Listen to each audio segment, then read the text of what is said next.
Et salut, je suis là pour causer pour un petit point d'étape sur mon mois sans smartphone mais avec Apple Watch. J'en suis là à quasiment la fin du défi, au moins dans le troisième tiers. Clairement, sans faire de spoiler, je peux dire que c'est un mode de fonctionnement qui me convient super bien et je pense que je vais le garder pour les semaines qui viennent, à part de petites rares exceptions près. Et là sur cet épisode, je voulais faire un petit point sur ce qu'il était possible de faire avec la Watch et sur ce qui manquait. Alors on va commencer par sur ce qui se passe très bien avec la Watch, voire finalement avec une meilleure expérience qu'avec son téléphone. Le premier truc, c'est on me demande mais comment tu fais pour téléphoner. En fait on peut parfaitement téléphoner et je dirais même plus jusqu'à dire que c'est plus agréable de téléphoner avec sa montre qu'avec un téléphone. Alors, il y a quand même pas mal de bémols à ça et qui sont des bémols d'équipement.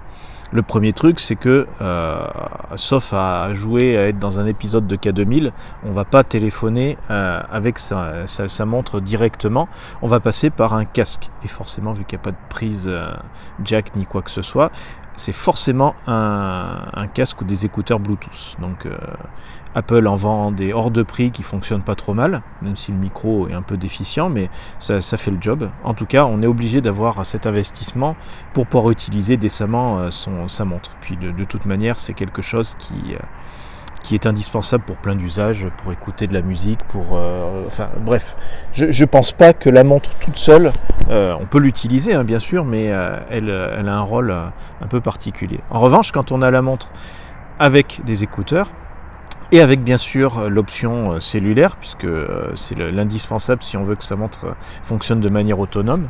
La montre coûte un peu plus cher, ça coûte 5 € par mois sur un abonnement Orange ou Bouygues, je crois, fait ça aussi. Et donc si on a ça, l'expérience de téléphone, franchement, elle est top.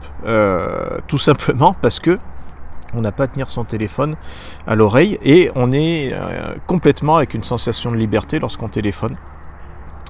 On oublie complètement que la source vient de son poignet et ça devient complètement naturel. Alors recevoir des appels est très très simple, soit une notification sur l'écran, machin est en train de vous appeler, on appuie sur le bouton et hop, c'est transféré tout de suite sur les écouteurs.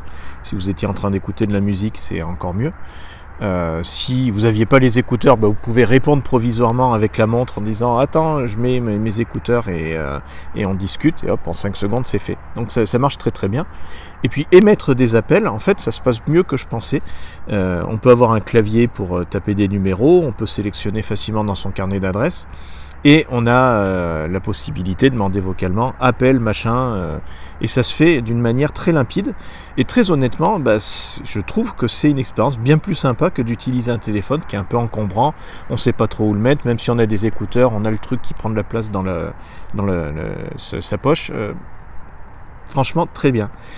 Ce qu'on fait aussi de manière excellente, c'est quand on l'utilise dans un cadre d'activité sportive.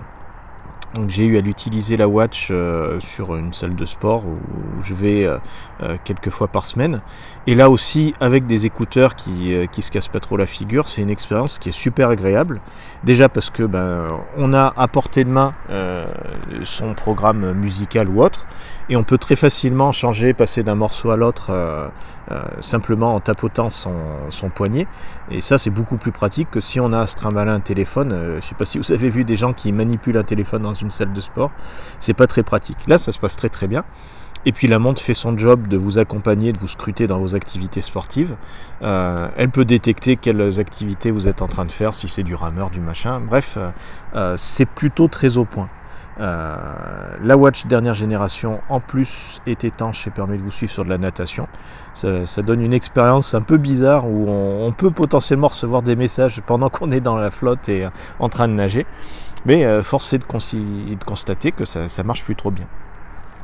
Alors ce que fait la montre également extrêmement bien, c'est écouter de la musique. Alors il est possible d'utiliser un abonnement Spotify, mais avec la Watch écosystème Apple oblige, ce qui marche le mieux c'est quand même d'utiliser Apple Music qui est parfaitement intégré.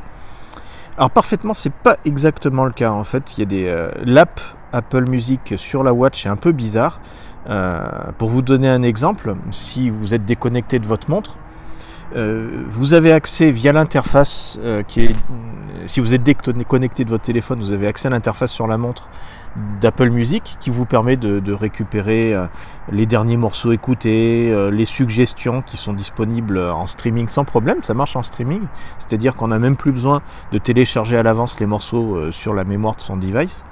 En revanche, si on veut écouter un album en particulier, je veux écouter Dark Side of the Moon de Pink Floyd, je suis obligé de passer par Siri, bizarrement. Alors en plus, les accents anglais dans le Siri français, ça marche pas super bien, mais voilà, on y arrive quand même à peu près. Et d'utiliser du streaming amène un côté presque magique où on a, c'est même pas l'intégralité de sa musique, c'est l'intégralité du catalogue qui est disponible sur Apple Music à son poignet, sans avoir à trimballer quoi que ce soit, si ce n'est encore une fois ses écouteurs. Et ça, c'est une expérience qui est assez enthousiasmante. Moi je vais jusqu'à comparer l'Apple Watch comme étant le successeur logique des iPods, où on avait cette sensation qu'on n'a plus finalement avec le téléphone qui sert à plein d'autres trucs, à avoir sa montre un device qui permet de transporter sa musique avec soi. Et je retrouve très clairement les sensations avec la Watch que j'avais avec l'iPod mini que j'avais acheté il y a bien des années, puis après j'étais passé sur un iPod Nano. Et on a ce truc d'être à proximité de sa musique, et c'est assez réjouissant et puis super confortable. De la même manière, on peut écouter des podcasts de manière assez fluide, et ça marche plutôt bien. Malheureusement, j'ai été amené à abandonner les apps de podcast que j'utilisais pour revenir au classique Apple Podcast. Là aussi, pour des problèmes d'intégration qui sont d'une part, je pense, un problème de limitation où on ne peut pas coder n'importe quoi sur la Watch. Et puis d'une part, parce que on y reviendra sur l'aspect problème, c'est pas ce qu'on peut trouver de mieux, les apps sur la Watch. On sent que les éditeurs ne s'y sont pas investis autant qu'il faudrait, malheureusement, et donc on trouve des applications qui sont souvent assez médiocres ou qui sont à moitié faites. Enfin, c'est un petit peu perturbant. Mais ça, je vous le réserve pour un épisode suivant où on causera de ce qui marche un peu moins bien sur la Watch. A plus.